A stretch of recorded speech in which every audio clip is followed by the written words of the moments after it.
साल में जिस तरह इन्होंने हमारा जीवन नर्क का बना दिया, ये केवल मौका है उस तमाम चीजों के उद्धार लेने का, और उसका केवल इस वोट के जरिए आप उसका मुकाबला और उन्हें मुंह तोड़ जवाब देने का काम कर सकेंगे। जो बातें भाई फैजानुर रहमान साहब ने या आपकी ताकत मुंतशिर ना हो, बहुत आसान शब्दों में इंतखाब आजाद साहब ने, जिलानी जी ने और जितने साथियों ने कही है, मैं केवल ये बात बता दूं कि सारी ताकत और वो होने के बावजूद आपका दुश्मन बहुत हरबेदार और छल कपट वाला है। ये कभी भी कौन सा पैंतरा डल दे, इसलिए उस बात के लिए जोश के साथ अपना होश नहीं खोना और बहुत चौकन्ना रहने की जरूरत है।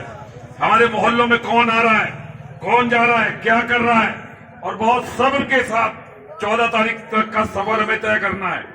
और 14 तारीख के सफर में भी जो बातें मंसूर साहब ने बताई, वोटर लिस्ट में आपके परिवारों के वोट बांट दिए गए। कई बूथ में 10 वोट एक परिवार के हैं, 3 एक बूथ में, 4 एक बूथ में, 5 एक बूथ में।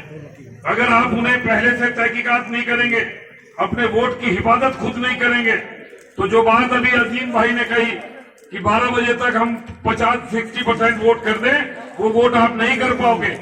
आपने एक लाइन में खड़े हो गए परिवार के वोट डालने, जो पार्लियामेंट में जिस बूथ पे थे, और 4 वोट डले, बाकी ने प्रिजाइडिंग अफसर ने कहा ये तो है ही नहीं आपके वोट, या और आप लड़ोगे वहां कि नहीं मैंने पार्लियामेंट में डाले थे, तो उससे जो पीछे खड़ा हुआ वोटर है वो डिस्टर्ब होगा, फिर आप बस्ते में आके लड़ोगे। तो ये काम हमें अभी कर लेना है।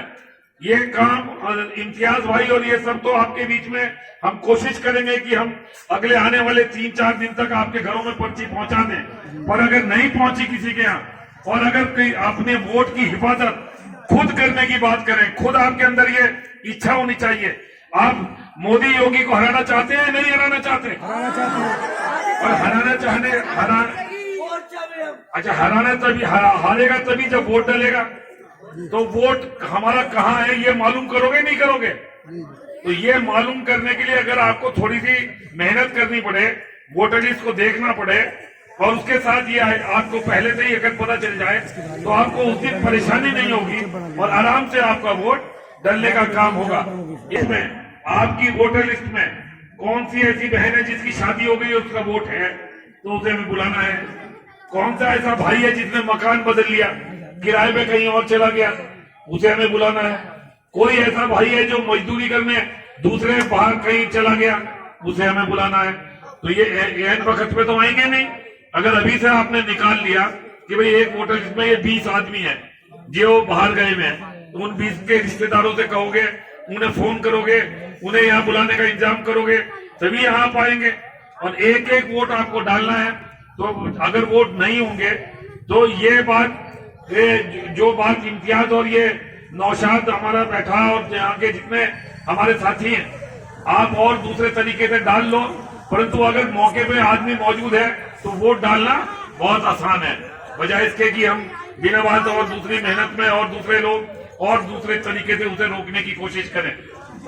तीसरा, एक बात और मैं आपके वादे करना चाहता हूं। पहली बार इस चुनाव में हुआ है, भारतीय जनता पार्टी ने किया है कि कोई भी वोटर जो पूरे कॉन्स्टिट्यूंसी में कहीं का वोटर है, वो कहीं किसी भी बूथ का पोलिंग एजेंट बन सकता है। अब आपके polling agent Bharatiya Janata party का कौन बने, ये तो उसी दिन पता चलेगा।